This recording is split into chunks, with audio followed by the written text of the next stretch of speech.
Wow! Ja mám zimomriavku. Ja mám normálne zimomriavku.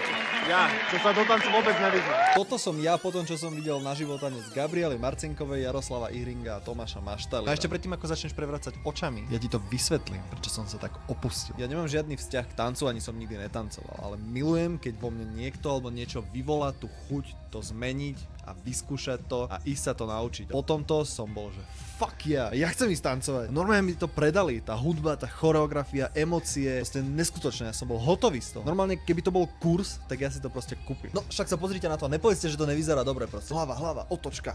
A potom čo? Zvrat. Kam ide? Kam odchádza? Prečo odchádza? Bam! Je tam Tomáš Maštaly, to je jeden z mála hercov, ktorých poznám. Tomu ver. No a Maštaly si povedal čo? Že na CD my boy. A úplne to zajebal. Ja som bol v piči z toho.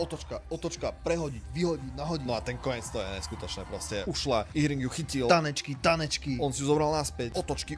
A ten záver proste whatever this is. Neskutočné. Toto by mala byť reklama Let's Dance. 10 z 10.